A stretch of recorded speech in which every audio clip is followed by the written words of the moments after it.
الحمدللہ الذی ہدانا لہذا وما كنا لنهتدی لولا ان ہدانا اللہ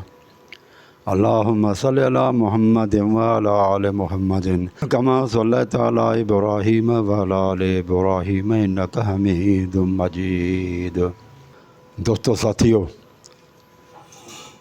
آج کا جو یہ ویڈیو ہے یہ سنی اور شیعہ فسادات کے بارے میں ہے، اور یہ آج 7واں 8واں دن ہے، خصوصاً پاڑا چنار میں حالات خراب ہیں، سنی اور شیعہ فسادات ہو رہے ہیں۔ تو یہ ان کے اسباب، ان فسادات کا سبب کیا ہے اور ان کا حل کیا ہے، یہ آج کا ویڈیو اسی بارے میں ہے میرے بھائیوں۔ اس کے اسبابوں میں سے دو اسباب تو بہت سارے ہیں،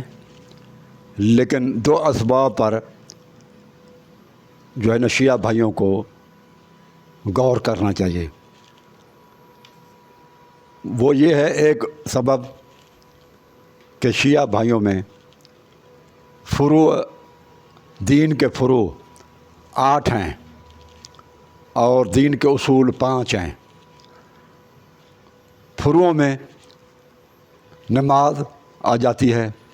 شیعہ بھائیوں کے فروع میں جو 8 چیزیں ہیں ان میں آ جاتی ہیں نماز، روزہ، حج، زکوٰۃ اور جہاد، امر بالمعروف ونہی عن المنکر، خمس آ جاتا ہے،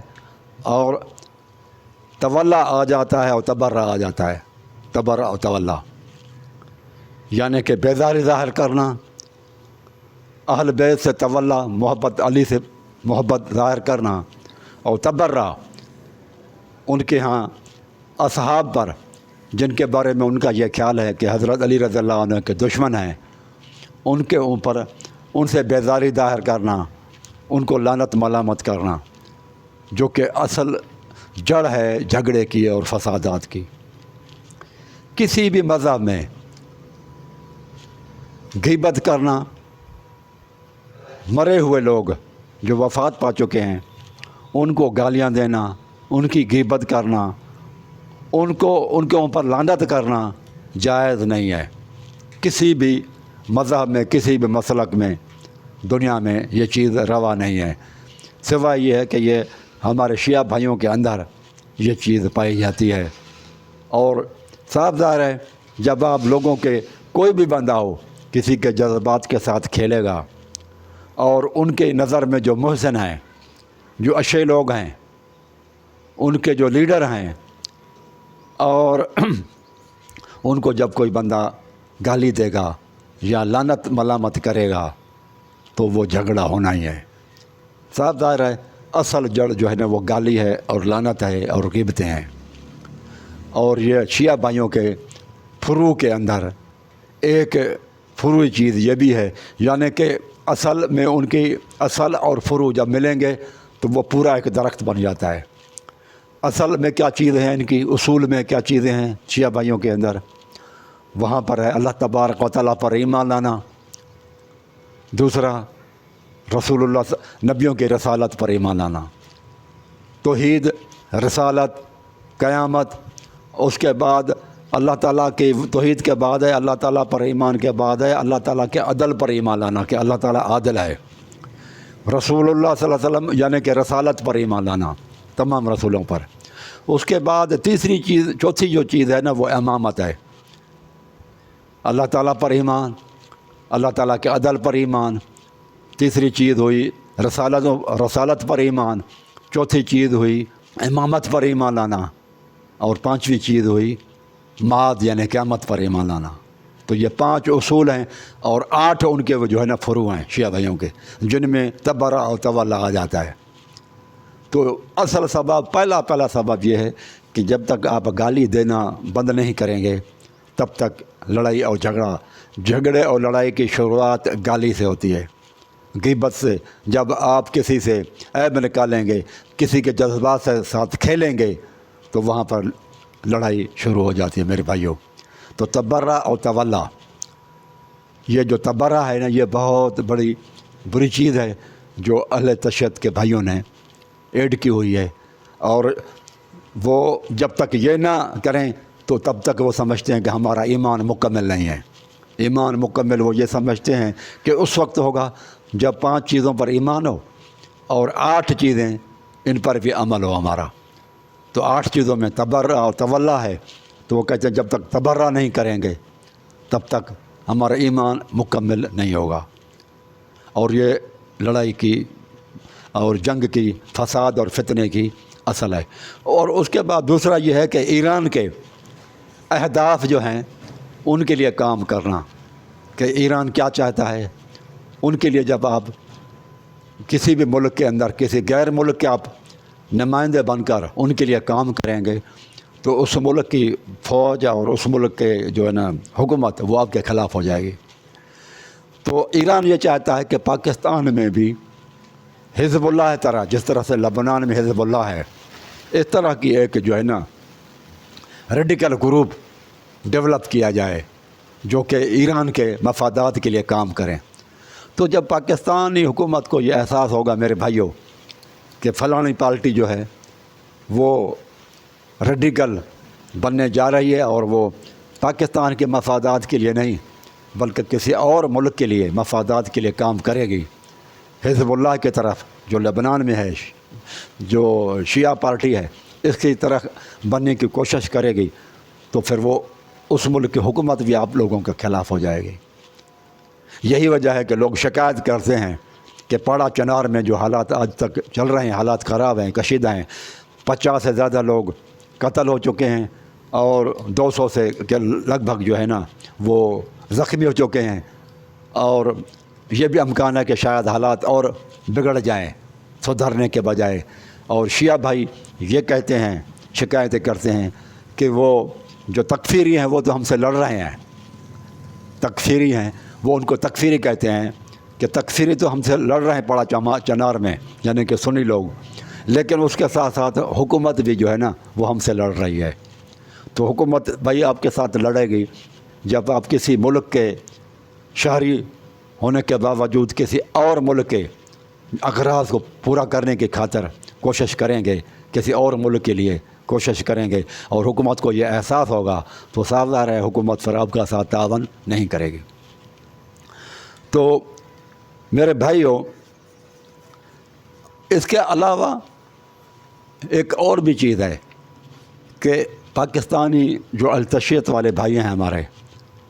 وہ ان کے اوپر اثرات بڑھ رہے ہیں اللہ یاری صاحب کے، اور اللہ یاری وہ تو تبرہ سے بھی آگے نکل چکا ہے۔ وہ اللہ یاری صاحب تو اللہ اعلان صحابہ کرام کو کافر کہتا ہے کہ ابو بکر، عمر، عثمان، رسول اللہ صلی اللہ علیہ وسلم کے ازواج جو امہات المومنین ہیں، اماں عائشہ صدیقہ، بی بی حفصہ رضی اللہ تعالیٰ عنہا، اور یہ کہتے ہیں یہ سارے کے سارے لوگ، اور یہ رسول اللہ صلی اللہ علیہ وسلم کے ازواج یہ بھی کافر تھی۔ تو مجھے بتاؤ پھر جب کوئی بندہ اس طرح کا خیالات رکھے گا، کچھ لوگ ان کو مومن کہیں اور دوسرے لوگ ان کو کافر کہیں، تو لڑائی تو پھر ہونی ہے۔ تو سب سے بڑا مسئلہ جو پاکستان میں آج کل ہو رہا ہے نا، وہ ایشو یہ اگر نہیں ہے تو آگے چلے گا اور زیادہ، وہ ہے اللہ یاری کے نقش قدم پر چلنا۔ اور اللہ یاری وہ صحابہ کرام ابو بکر، عمر کو کافر کہتا ہے، یہ تو آپ تمام لوگوں کو پتہ ہے، اور ان کے طرف ایسی باتیں منسوب کرتا ہے جو بہت ہی غلط ہیں۔ وہ بیٹھا ہوا ہے امریکہ میں اور ادھر حالات خراب کرنا چاہتا ہے دوسرے ممالک میں، خصوصاً پاکستان کے اندر۔ تو جو بھائی عقیدہ رکھے گا اللہ یاری کی طرف اور اللہ یاری کی طرح ہوگا، تو پھر وہ سمجھ لے کہ وہ پھر ابو بکر جب اور عمر کو کافر کہیں گے اور ان کو بھگوڑے کہیں گے، بزدل کہیں گے، اور اس طرح سے مختلف ان کے اوپر الزام تراشیاں کریں گے اور نقص اور عیب نکالیں گے، تو جو ان سے محبت کرنے والے لوگ ہیں وہ تو پھر صاف ظاہر ہے لڑائی جھگڑا تو ہوگا۔ تو یہ اللہ یاری صاحب جو ہے نا، ان کے کہنے کی وجہ سے جب تک پاکستانی لوگ ان کے اوپر چلیں گے، ان کے کہنے پر چلیں گے اور ان کی تعداد بڑھتی رہے گی، تو پھر یہ سنی اور شیعہ فسادات نہیں رکیں گے۔ میرے بھائیوں، ایک طرف اللہ یاری ہے اور اس کے ہم نوا ہیں، دوسری طرف آپ یہ قرآن مجید کی آیت کو کیوں نہیں مد نظر رکھتے کہ اس بارے میں قرآن مجید کیا کہتا ہے؟ قرآن مجید کہتا ہے للفقراء المہاجرین، وہ مہاجرین ایک بتاتا ہے اللہ تبارک تعالیٰ گروہ مہاجرین کا، الذین اخرجوا من دیارہم، جو اپنے گھروں سے نکالے گئے۔ یہ سورۃ حشر کی آیت نمبر 8 ہے۔ الذین اخرجوا من دیارہم، جو اپنے گھروں سے نکالے گئے، واموالہم، اور ان سے مال بھی چھینا گیا، یبتغون فضلا من اللہ ورضوانہ، اور یہ مہاجرین جو یہ ہجرت جنہوں نے کی ہے رسول اللہ صلی اللہ علیہ وسلم کے ساتھ، یہ اس لیے نہیں کی تھی، دنیاوی طلب کی خاطر نہیں تھی۔ کس لیے کی تھی؟ اللہ سبحانہ و تعالیٰ کہتا ہے یبتغون فضلا من اللہ، وہ اللہ تبارک و تعالیٰ کے فضل کے تلاش میں انہوں نے ہجرتیں کی۔ یہ بھی اللہ تبارک و تعالیٰ خدشہ دور کر دیا اس آیت کے اندر کہ جنہوں نے رسول اللہ صلی اللہ علیہ وسلم کے ساتھ ہجرت کی تھی، وہ کیوں کی تھی؟ اللہ تعالیٰ فرماتا ہے وہ صرف میری وجہ سے کی تھی، رب کی رضا چاہتے تھے، اللہ تبارک و تعالیٰ کی جو ہے نا وہ فضل چاہتے تھے، فضلا من اللہ و رضوانہ، اور یہ چاہتے تھے کہ اللہ سبحانہ و تعالیٰ کسی طرح سے ہم سے راضی ہو جائے۔ یعنی کہ اللہ تعالیٰ بتا رہا ہے کہ رسول اللہ صلی اللہ علیہ وسلم کے ساتھ جو ہجرت کی تھی ابو بکر، عمر، عثمان، علی رضی اللہ تعالیٰ عنہ نے اور دوسرے صحابہ کرام نے، تو ان کی ہجرت کسی دنیاوی مقصد کی خاطر نہیں تھی بلکہ اللہ تبارک و تعالیٰ کی رضا کی خاطر تھی۔ وَيَنْصُرُونَ اللَّهَ وَرَسُولَهُ، اور اللہ اس کے رسول کی مدد کی خاطر، اللہ تعالیٰ کی مدد کیا ہے؟ اللہ تعالیٰ کے دین کی مدد ہے۔ رسول اللہ صلی اللہ علیہ وسلم کی مدد کیا ہے؟ رسول اللہ صلی اللہ علیہ وسلم کے کہنے پہ چلنا، اللہ تعالیٰ کے دین پہ چلنا۔ اللہ تعالیٰ یہ بھی فرماتا ہے، یہ اللہ تبارک تعالیٰ نے مہر بھی ثبت کر دی کہ اولئک هم الصادقون، یہی لوگ ہیں جو سچے ہیں۔ اللہ تعالیٰ نے یہ بھی فرما دیا کہ یہ لوگ جو ہے نا جنہوں نے رسول اللہ صلی اللہ علیہ وسلم کے ساتھ ہجرت کی ہے، یہ سچے ہیں ہجرت کرنے میں۔ رب العالمین ان کو سرٹیفکیٹ دے رہا ہے، کسی اور سرٹیفکیٹ کے لینے کی ضرورت نہیں ہے۔ جن کو سرٹیفکیٹ اللہ سبحانہ و تعالیٰ دے یار، ان کو کون رد کر سکتا ہے؟ دنیا کے سرٹیفکیٹوں کو کوئی چیلنج نہیں کرتا۔ کسی کی یونیورسٹی سے ڈگری کی کوئی سرٹیفکیٹ مل جائے تو پوری دنیا اس کو مانتی ہے، لیکن عجیب معاملہ ہے کہ جن کو اللہ سبحانہ و تعالیٰ صداقت کا اور اللہ تبارک و تعالیٰ کی رضا اور اللہ تعالیٰ کی خوشنودی، اللہ تعالیٰ کا فضل کے لیے سرٹیفکیٹ دے رہا ہے، اور اللہ تعالیٰ فرماتا ہے وہ سچے ہیں اپنی اس دعویٰ میں، اللہ کے سرٹیفکیٹ کو کوئی ماننے کے لیے تیار نہیں ہے، شیعہ بھائی ماننے کے لیے تیار نہیں ہے کہ جو رسول اللہ صلی اللہ علیہ وسلم کے ساتھ ہجرت کی وہ سچے ہیں۔ اللہ تعالیٰ فرماتا ہے، یہ سورۃ حشر آیت نمبر 8، اور پھر اللہ تعالیٰ آگے فرماتا ہے آیت نمبر 9 میں ایک تو یہ ہویا مہاجرین جو انہوں نے ہجرت کی، دوسرا گروپ والذین تبعوا الدار والایمان، اور جو اپنے گھروں میں پہلے سے ہی مقیم تھے، رہتے تھے، والایمان، اور ایمان کی حالت میں تھے، یعنی کہ مدینے کے لوگ انصار، من قبل، ان کے آنے سے پہلے، جو پہلے ہی جو ہے نا اپنی جگہ پر رہتے تھے اور ایمان کی حالت میں تھے، من قبل، ان کے آنے سے پہلے، مہاجرین کے آنے سے پہلے، یحبون من ہاجر الیہم، وہ محبت کرتے ہیں جو ان کی طرف ہجرت کر کے جاتے ہیں، ولا یجدون فی صدورہم حاجۃ مما اوتوا ویؤثرون علی انفسہم ولو کان بہم خصاصہ۔ یہاں پر اللہ تعالیٰ نے انصار کی جو ہے نا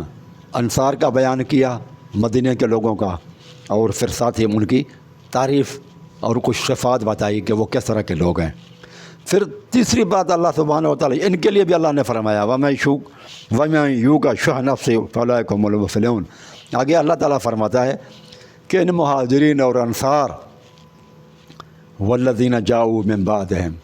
ان کے بعد جو لوگ آئے، مہاجرین اور انصار کے بعد، مہاجرین ابو بکر، عمر اور عثمان، اور انصار وہاں پر جو مدینے کے اندر رہتے تھے، ان کے بعد جو لوگ آئے، ان کے بعد کئی لوگ آئے جو صحابہ بھی بنے اور کچھ لوگ تابعی بھی بنے۔ اب ان صحابہ اور ان تابعین میں سے وہ لوگ والذین جاؤوا من بعدہم، جو ابو بکر، جو ہجرت کر کے لوگ جو آئے تھے، ان کے بعد جو لوگ آئے ہیں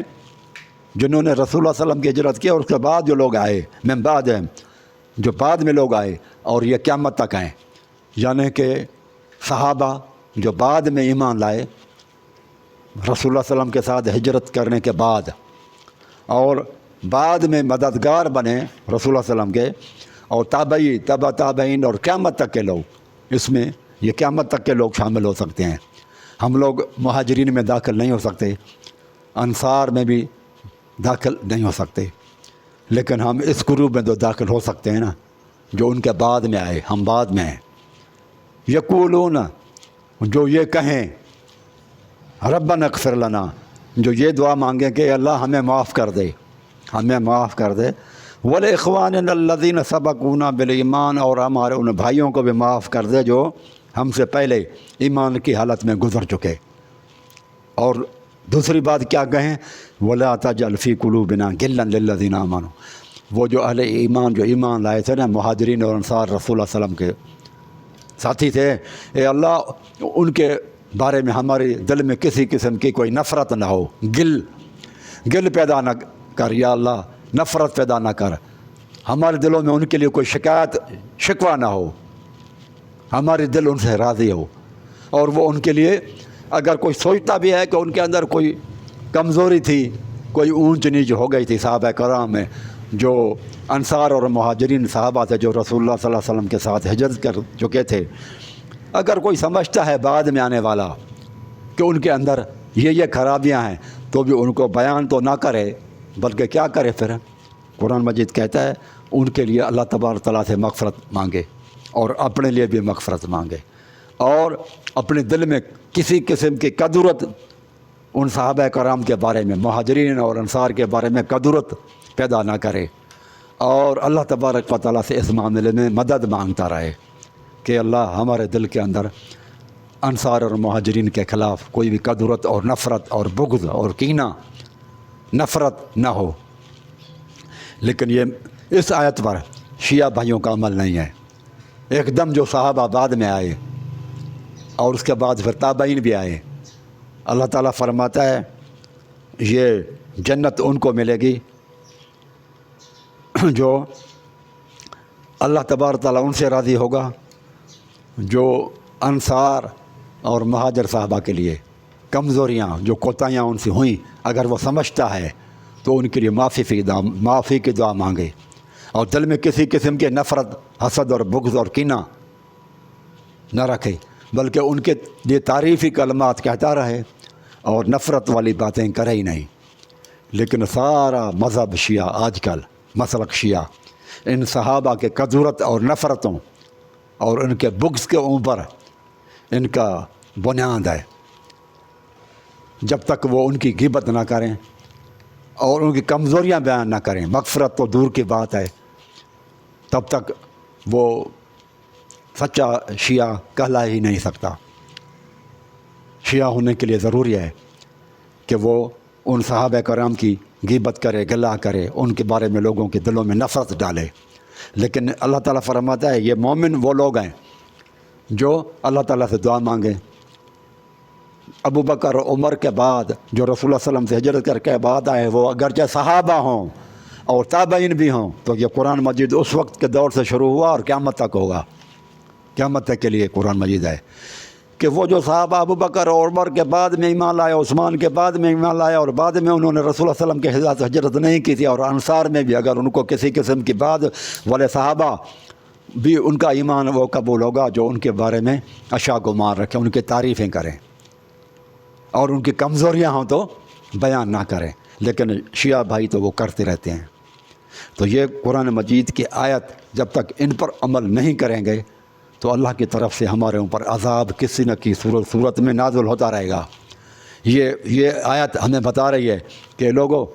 تم بچ سکتے ہو اللہ کے عذابوں سے اور نقصانوں سے اگر تم اس آیت پر عمل کرو تو تمہارے اوپر سے اللہ کا عذاب نازل نہیں ہوگا، لیکن نہیں ہے۔ اور جگہ پر صورت جو ہے توبہ کے اندر والسابقون الاولون من المہاجرین والانصار، یہاں تو اور کلیئر ہے کہ ایمان میں سبقت کرنے والے مہاجر اور انصار، والذین اتبعوہم بإحسان، جو ان کو اچھی طرح سے یاد کرتے ہیں، احسان سمجھ کر ان کی پیروی کرتے ہیں، رضی اللہ عنہم ورضوا عنہ، اللہ تعالیٰ ان سے راضی اور وہ اللہ سے راضی۔ وَأَعَدَّ لَهُمْ جَنَّاتٍ تَجْرِي مِن تَحْتِهَا الْأَنْهَارُ خَالِدِينَ فِيهَا أَبَدًا، وہ ہمیشہ جنت میں رہیں گے، اللہ راضی ہوگا۔ ذَلِكَ الْفَوْزُ الْعَظِيمُ، یہ بڑی کامیابی ہوگی۔ یہاں پر بھی اللہ تعالیٰ نے فرمایا کہ صحابہ کے اندر اگر کسی کو کچھ ہے تو کمزوری وغیرہ، تو بھی اللہ تعالیٰ فرماتا ہے ان کے اچھی طرح سے یاد کریں۔ ہم صحابہ کرام کو اچھی طرح سے یاد کرتے ہیں، اور اہل بیت کو بھی، کہ ان کے ساتھ آپس میں محبت تھی۔ ہم یہی کہتے ہیں نا، نفرت کی بات ہم نہیں کہتے، ہم تو یہی کہتے ہیں ابو بکر عمر رضی اللہ تعالیٰ عنہ غاصب نہیں تھے۔ یہ جو ہے نا، جو آئے تھے عدل کے حساب سے آئے، اور انہوں نے کوئی بدعت وغیرہ یا غلط طریقہ اپنے حکومتوں میں نہیں کیا۔ علی رضی اللہ تعالیٰ عنہ چوتھے نمبر پر خلیفہ بنے، اور انہوں نے کسی ان کی چیز کو رد نہیں کیا۔ باغ فتح اگر وہ غلط ہوتا جو انہوں نے نہیں دیا، اس بارے میں ابو بکر صدیق نے حدیث پیش کی تھی، اگر وہ خلاف ہوتا قرآن و سنت کے، تو علی رضی اللہ تعالیٰ عنہ ضرور بی بی فاطمہ زہرا کی اولاد کو وہ باغ فتح دیتا۔ تو علی رضی اللہ تعالیٰ عنہ نے بھی وہ باغ فتح واپس نہیں کیا۔ اگر ان کے حکومتوں میں بے دینی ہوتی یا بدعتیں ہوتی یا قرآن حدیث کے اللہ اس کے رسول کے خلاف کچھ انہوں نے بدعتیں ایجاد کی ہوتی، تو یقیناً، بلکہ حضرت علی نے تو پوری ان کی پیروی کی ہے، وہ ان کے دور میں مشیر بنے رہے۔ ہم دیکھیں ہماری باتوں سے وہ محبت پیدا ہوتی ہے۔ ہم تو یہ کہتے ہیں کہ ابو بکر اور عمر و علی رضی اللہ تعالیٰ سارے کے سارے خلفاء راشدین ہیں، ان کے درمیان میں کوئی نفرت اور کوئی بغض نہیں تھا، لیکن یہ بھائی شیعہ ماننے کے لیے تیار نہیں ہیں۔ وہ ان کو یہ محبت والی باتیں راہ سے نہیں آتی۔ اور قرآن کیا کہتا ہے کہ سابقون اولون المہاجرین والانصار کی تعریفیں کرو، ان کی اچھائیاں بیان کرو۔ والذین اتبعوہم بإحسان، اس آیت کے اوپر بھی شیعہ بھائیوں کا عمل نہیں ہے۔ نتبعوہم بإحسان، اور پیروی کرنی ہے، دیکھیں آپ لکھا ہوا ہے، لیکن وہ نہیں کرتے۔ تو اللہ تعالیٰ نے فرمایا اللہ ان سے راضی ہوگا، جو نہیں کرے گا اللہ ان سے راضی نہیں ہوگا، اور جن سے اللہ راضی ہوگا جنت دے گا، اور وہ ہمیشہ رہیں گے، ٹیمپرری نہیں ہوگی۔ تو یہ دونوں آیتیں کریمہ ہیں، یہ حسن الحیاری اور شیعہ موقف کے خلاف ہیں۔ شیعہ کا موقف اور الحیاری کا موقف، جو ان کو کہتے ہیں کہ وہ کافر ہیں۔ اگر کافر ہوتے تو اللہ تعالیٰ ان کو کیسے کہتا ہے کہ پیروی کرو، اور اللہ تعالیٰ کیسے کہتا ہے ان کی غیبت نہ کرو۔ سورۃ حشر میں روکا ان کی غیبت نہ کرو، سورۃ توبہ میں کہا آیت نمبر 100 میں ان کی تعریفیں کرو اور ان کی پیروی کرو۔ لیکن التشی بھائی ہمارے، اور خصوصاً الحیاری کا گروپ، وہ ان کو گالیاں تک دیتے ہیں، کافر تک کہہ دیتے ہیں۔ کیا کافروں کا حکم ہے کہ ان کی پیروی کرو؟ والذین اتبعوہم بإحسان۔ اور یہ سابقون اولون من المہاجرین والانصار، ابو بکر عمر تو ہیں، علی رضی اللہ عنہ سارے کے سارے، حضرت عثمان بھی، جن کو وہ کافر کہتے ہیں۔ تو میرے بھائیوں، اب دیکھتے ہیں ایسا واقعہ ہوا بھی ہے یا نہیں ہے۔ پھر یہ تو قرآن مجید کی آیتیں تھیں۔ اب آپ دیکھیں، یہ کشف الغمہ ہے فی معرفت العامہ، یہ جز نمبر 43 ہے، تیسرا، کہ امام زین العابدین کے سامنے ایک شخص آتا ہے، ابو بکر عمر اور عثمان کو برا بھلا کہتا ہے۔ اب یہ تو وہ قرآن مجید کی آیتیں تھے میرے بھائیوں، اور یہ امام زین العابدین ہیں، بہت بڑی ہستیاں ہیں، بہت بڑے اللہ والے ہیں، بہت صالح اور آدمی تھے۔ اب اس کو آپ دیکھیں کہ وقدم علیہ نفر من اہل العراق، کچھ لوگ عراق سے آئے امام کے پاس، فقالوا فی ابی بکر و عمر، انہوں نے ابو بکر اور عمر کے بارے میں کچھ کہا، و عثمان رضی اللہ عنہ، اور عثمان کے بارے میں بھی۔ فلما فرغوا من کلامہم قال لہم، جب ان کے کلام سے وہ فارغ ہوئے تو ان کو کہا کہ کیا تم مہاجرین ہو، مہاجرین الاولون ہو تم؟ تو انہوں نے کہا نہیں۔ پھر انہوں نے کہا کہ تم جو ہے وہ انصار ہو، جنہوں نے اللہ اور اس کے رسول کی مدد کی، تو انہوں نے کہا نہیں کہ اللہ کا انصار اور مہاجر ہونے کا تم خود انکار کرتے ہو کہ اولون میں نہیں ہیں ہم داخل، تو تیسری چیز کا میں انکار کرتا ہوں کہ پھر تم ان میں بھی نہیں ہو کہ ان کے بعد جو لوگ آئے اور وہ کہیں کہ اے ہمارے رب ہمیں بھی معاف کر دے اور ہماری خطاؤں کو بھی معاف کر دے، اور ہم سے جو پہلے مومن مسلم ہو گزرے ہیں مہاجرین اور انصار میں سے جنہوں نے ہجرت کی تھی رسول اللہ صلی اللہ علیہ وسلم کے ساتھ اور جنہوں نے رسول اللہ صلی اللہ علیہ وسلم کی مدد کی تھی، تو ان کے بارے میں بھی تم دعائے مغفرت نہیں کرتے، یعنی ابو بکر، عمر اور عثمان کے لیے۔ تو تیسری یہ چیز ہے کہ میں یہ کہتا ہوں کیونکہ تم غیبت کرتے ہو لہذا تم ان کے لیے دعائے مغفرت کرنے والے بھی نہیں ہو۔ پھر وہ کہتا ہے اخرجوا انی فعل اللہ بکم، اللہ تعالیٰ تمہارا برا کرے، بد دعا دی ان کو، برا کرے، فعل اللہ بکم، اور کہا نکل جاؤ یہاں سے۔ صرف اتنا کہہ دیتے نا کہ نکل جاؤ، نہیں بلکہ ساتھ ہی ساتھ میں بد دعا بھی دی کہ اللہ تعالیٰ تمہارا برا کرے۔ تو جو امام جو ہے نا زین العابدین کی بد دعا ایسے لوگوں کو لگی ہوئی ہے، یعنی کہ جو ابو بکر، عمر اور عثمان کو برا بھلا کہتے ہیں، امام زین العابدین کے مطابق وہ امام زین العابدین نے ان کو بد دعائیں دی ہیں۔ یہ بد دعا کا اثر ہے کہ ایسے لوگ ابو بکر اور عمر کو گالیاں دیں۔ اور یہ تو بی بی زینب کا بھی بد دعا ہے، پیج نمبر 30 کے اوپر ہے یہ احتجاج تبریسی میں۔ امام حسین کو جب شہید کیا گیا تو کوفیوں کی طرف آئے یہ لوگ، اور بی بی زینب نے تو کوفیوں کو کہا، کیا کہا؟ فَأَبْكُوا كَثِيرًا وَأَضْحَكُوا قَلِيلًا، تم زیادہ روتے رہو اور تھوڑا سا ہنسو۔ یہ بد دعا ہے بی بی زینب کی کوفیوں کو، جنہوں نے شہید کیا تھا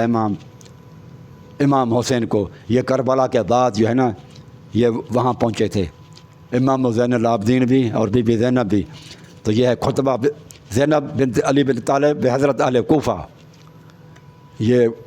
احتجاج تبریسی جلد نمبر 2 ہے، صفحہ نمبر 29 اور 30 ہے میرے بھائیوں، اس میں بد دعائیں ہیں۔ اب سوال یہ ہے کہ یہ جو تبرہ کرتے ہیں یہ کن کے کہنے کی وجہ سے کرتے ہیں؟ کیا اللہ اس کے رسول کا کہا مان کر یہ کرتے ہیں، یا کوئی اور آدمی ہے جس کی پیروی میں یہ لوگ شیعہ بھائی ابو بکر، عمر اور عثمان پر تبرہ کرتے ہیں؟ تو کس کے کہنے پر، یہ کس کی پیروی ہو رہی ہے؟ کیا علی اور امام حسن حسین کی پیروی ہو رہی ہے؟ نہیں بھائی، یہ رجال کشی ہے کتاب، اس کے اندر لکھا ہوا ہے ان عبداللہ بن سبا کان یہودین، عبداللہ بن سبا نام کا یہ شخص یہودی تھا، فاسلم ووالی علی علیہ السلام، یہ پہلے یہودی تھا پھر اسلام لایا اور حضرت علی کی کو والی جو ہے نا بنانے کا دم بھرتا تھا۔ وکان یقول، اور وہ کہتا تھا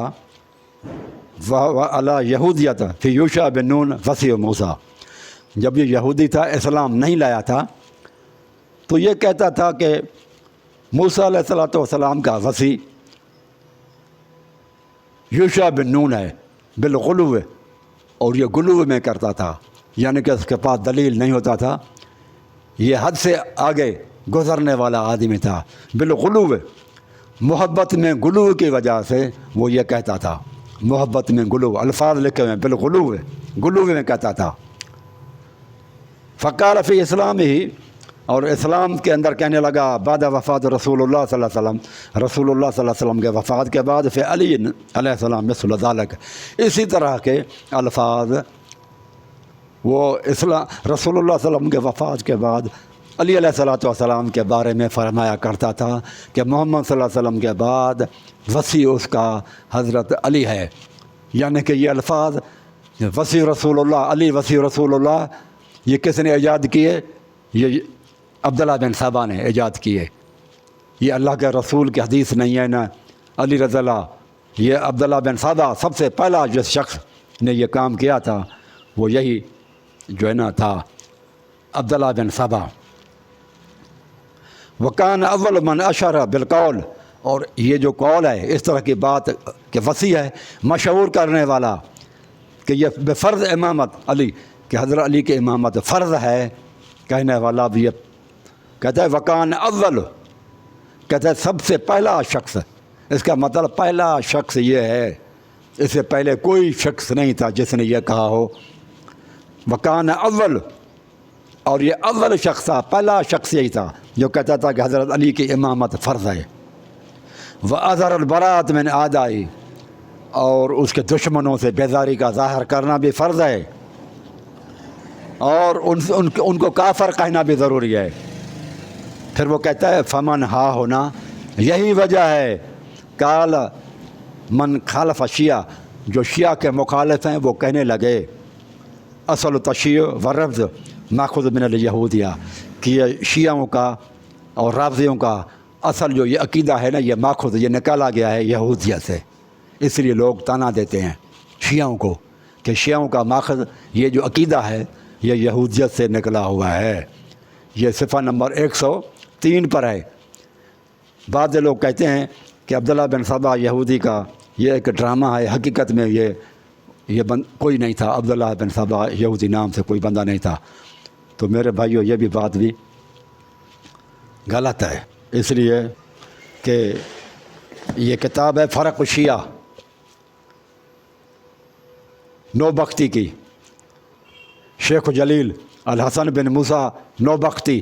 فرق الشیعہ۔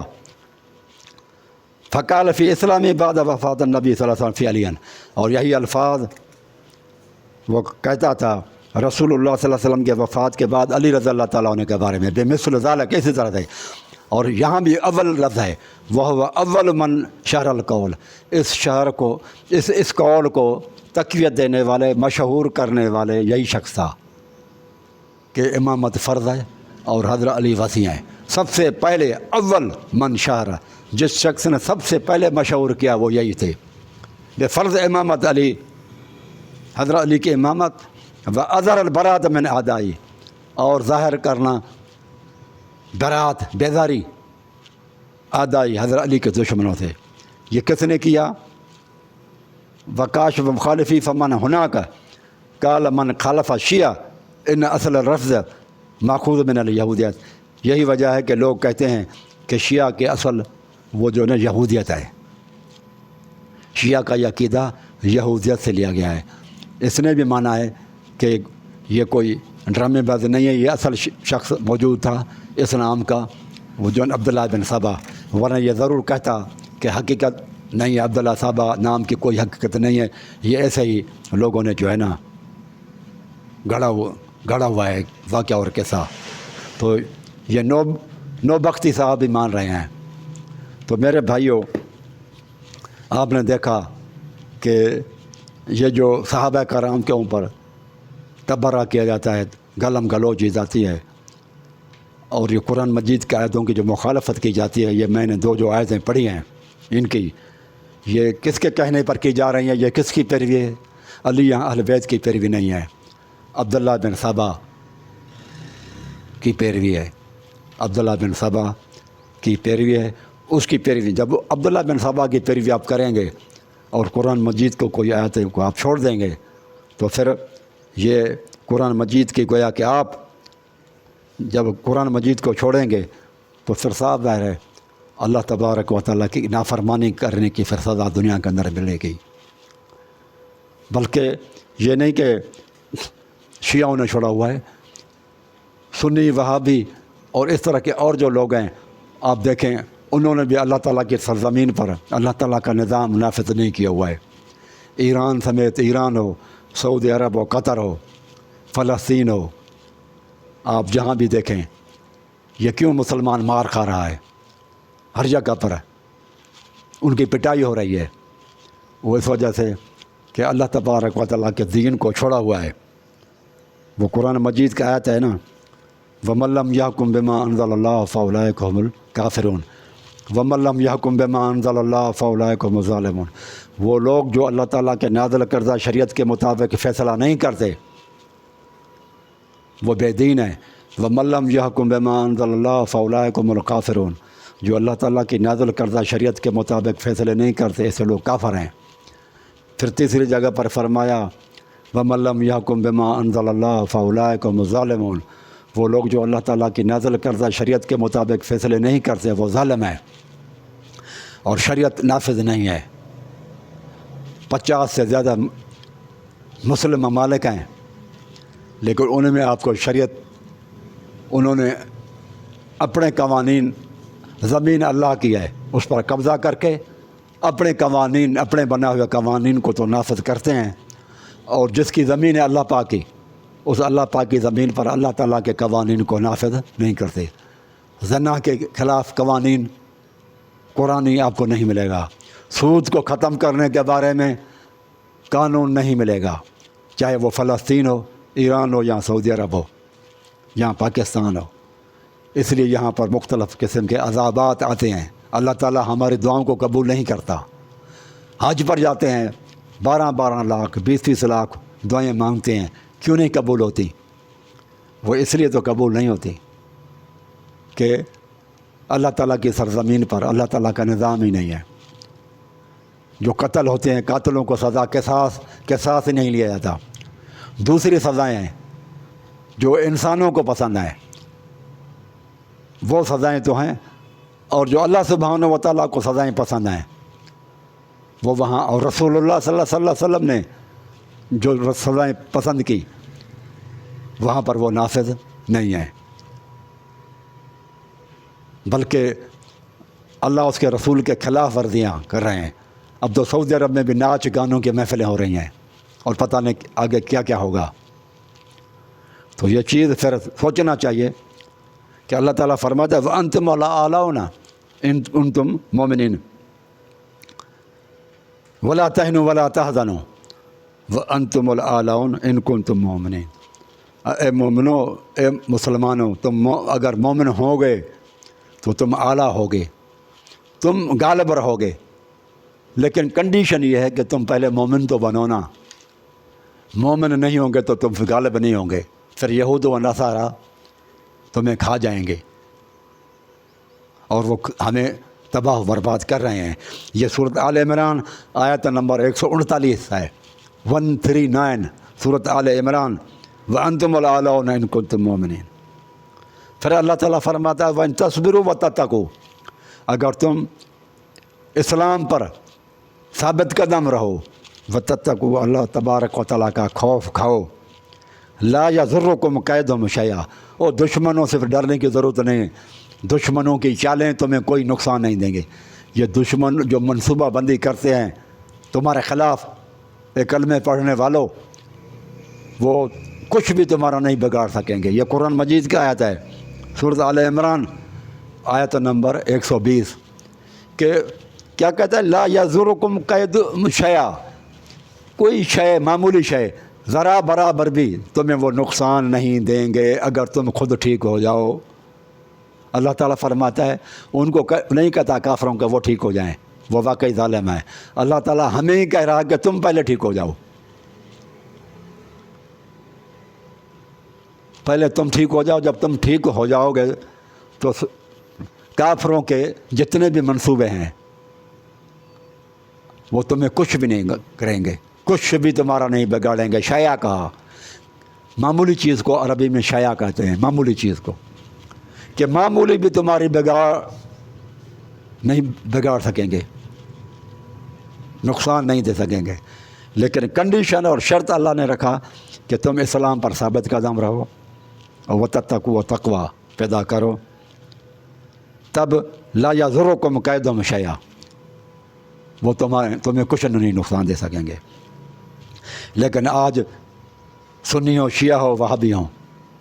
سب کو مار پڑ رہی ہے یہود و نصارہ کی طرف سے۔ کیوں؟ کہ وہ صحیح طور پر مومن نہیں رہے۔ اللہ تعالیٰ کی زمینوں پر، زمین اللہ کی ملکت ہماری ملکت پر دوسرا کوئی قبضہ کرے اور اپنا قانون نافذ کرے تو ہمیں برداشت نہیں ہے۔ ہم کہتے ہیں یہ ہمارا علاقہ ہے، اس پہ دوسرا بندہ نے آ کر قبضہ کیسے کیا؟ یہ ساری زمین اللہ کی ہے، اس پر مسلمانوں نے، حکمرانوں نے قبضہ کیا ہوا ہے اور اپنے من مانی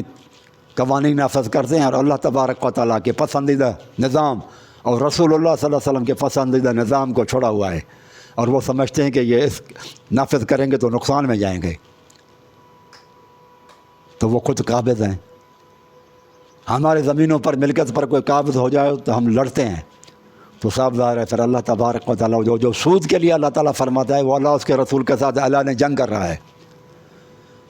مجھے بتاؤ، اگر فلسطین والے اللہ اس کے رسول کے ساتھ جنگ کر رہے ہیں، سود ختم نہیں ہے، اللہ تعالیٰ کی سزائیں وہاں نافذ نہیں ہیں، زنا اور قتل کی حدود نافذ نہیں ہیں، حدود آرڈیننس وہاں پر نہیں ہیں، فلسطین میں ہو، ایران ہو، عراق ہو، جہاں پر بھی نہیں ہے، تو پھر مجھے بتاؤ، اللہ تعالیٰ تو فرماتا ہے کہ پھر وہ اعلان جنگ ہے، وہ میرے ساتھ اعلان جنگ کر رہا ہے، اور پھر جب اللہ تعالیٰ سے آپ اعلان جنگ کر رہے ہیں تو پھر مرنے کے بعد آپ پھر کیسے کہتے ہیں کہ ہم شہید بھی ہیں؟ کیسے کہیں گے آپ کہ وہاں پر وہ جو ان کے لیڈر مرتے ہیں،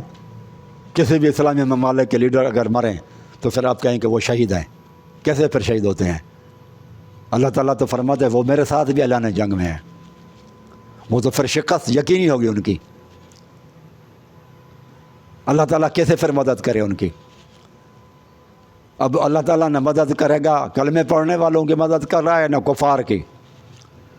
تو اب دنیا کا پھر دستور ہے نا، لوگ پھر سوال کر سکتے ہیں، یہاں پر ایک سوال ہوگا کہ چلو پھر بھی کچھ نہ کچھ تو کلمے پڑھنے والے اللہ تعالیٰ اس کے رسول کی اطاعت کرتے ہیں، یہود و نصارہ تو نہیں کرتے، تو ان کے مقابلے میں پھر بھی وہ بالکل ہی نافرمان ہیں، ہم کچھ نافرمان ہیں، کچھ تو اسلام پر عمل کرتے ہیں نا، تو اللہ تعالیٰ تو مسلمانوں کی مدد کرنی چاہیے۔ تو یہ بھائی اللہ تعالیٰ کچھ کی بات نہیں کرتا، اللہ تعالیٰ پوری بات کرتا ہے کہ فدخلوا فی السلم کافہ، اسلام میں پورے کے پورے داخل ہو جاؤ، تو ٹھیک ہے۔ افتؤمنون ببعض الکتاب وتکفرون ببعض، اے لوگوں تم کتاب کے بعض حصے پر ایمان لاتے ہو اور بعض حصے کو چھوڑ دیتے ہو، تو اللہ تعالیٰ فرماتا ہے ایسا ایمان اللہ تعالیٰ کے ہاں قابل قبول نہیں ہے۔ تو اب نہ اللہ تعالیٰ یہود و نصارہ کی مدد کرے گا نہ کلمے پڑھنے والوں کی مدد کرے گا، پھر فاتح کون ہوگا؟ فاتح پھر وہ ہوگا جس کے پاس اسلحہ اور بارود زیادہ ہو، مٹیریل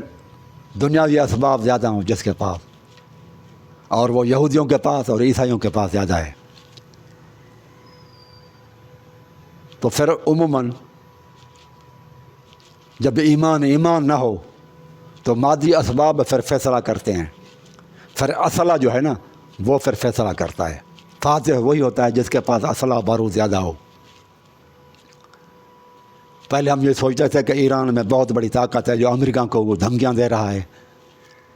اسرائیل کو بھی اڑانے کے لیے وہ کہتا ہے چند گھنٹوں کے اندر کا یہ کھیل ہے، اڑا دینا ایران۔ اب اسماعیل ہانیہ جب ان کو قتل کیا گیا تو یہ پتہ چلا کہ ایران کی سیکورٹی وہ بھی بالکل کسی کام کی نہیں ہے۔ پہلے ہم یہ سوچتے تھے کہ ایران بہت بڑا پاور ہے، لیکن اب ہمیں معلوم ہوا کہ دن دہاڑے وہاں پر حملہ کر کے صدر، جس طرح سے ان کے صدر کو ابراہیم رئیسی کو انہوں نے قتل کر دیا، اس طرح سے اسماعیل ہانیہ کو قتل کر دیا، تو یہ چیزیں بتا رہی ہیں کہ ان میں کے اندر دم کم نہیں ہے، وہ جو کچھ بولتے ہیں وہ بس زبان کی حد تک ہے، پریکٹیکلی اور عملی طور پر وہ بھی جو ہے نا تقریباً ناکارہ ہیں۔ ان کی سیکورٹی بھی بتا رہی ہے، اب یہ جو حالات بتا رہے ہیں کہ وہ گویا کہ اسرائیل یہی سمجھتا ہے اور دنیا کہ جب چاہے اسرائیل ایران کے اندر کسی بھی ہدف کو نشانہ بنا سکتا ہے، اور ایران کی طرف سے کچھ نہیں ہوگا، اس کی سیکورٹی وغیرہ بالکل ہی ناکارہ ہو چکی ہے۔ اور یہ جو نعرے لگائے جاتے تھے کہ ہم 2 دن کے اندر ختم کر سکتے ہیں، اس طرح سے کر سکتے ہیں، امریکہ سے بھی لڑنے کے لیے تیار ہیں، آنکھیں دکھائی جاتی تھی ایران کی طرف سے، اور یہ بھی پتہ چلا یہ سارے کے ساری باتیں جھوٹی تھیں، جھوٹ بولا جاتا ہے، لوگوں کو دھوکے میں رکھا جاتا ہے، غلط فہمیوں میں رکھا جاتا ہے، لوگوں کو حقیقت بیان نہیں کی جاتی، جو کچھ زبان پر ہے دل میں نہیں ہے، منافقت کی زبان بولی جاتی ہے۔ اب مسلمانوں کے لیے صرف ایک ہی راہ ہے، شیعہ اور سنی جب تک ایک نہیں ہوں گے تب تک یہ ترقی نہیں کر سکیں گے، جب تک یہ فرقہ پرستی رہے گی، کیونکہ جب آپس میں وہ قومیں جو لڑتی ہیں وہ پھر سائنسی تحقیقات کے میدان میں زیرو ہو جاتی ہیں، ان کو فراغت کا ٹائم ہی نہیں ملے گا، جس قوم کو آپس میں ہی لڑتی رہیں گی ان کو فراغت ہی نہیں ملے گی کہ وہ کسی تیسری چیز کی طرف وہ سوچیں، کوئی نئی تحقیق کریں، نئی جو ہے نا کوئی انوینشن کریں، کوئی نئی نئی ایجادات کریں۔ یہ تو اس وقت ہوگا نا جب ادھر سے اطمینان ہو، جب فرقہ پرستی سے ہمیں اطمینان نہیں ہے، ہمیشہ ہم انہی چیزوں میں لگے رہیں گے تو وہاں اور قومیں آگے نکل جائیں گی اور ہم پیچھے رہ جائیں گے، ہم ان کے غلام رہیں گے، وہ حاکم ہوں گے اور ہم ان کے محکوم ہوں گے۔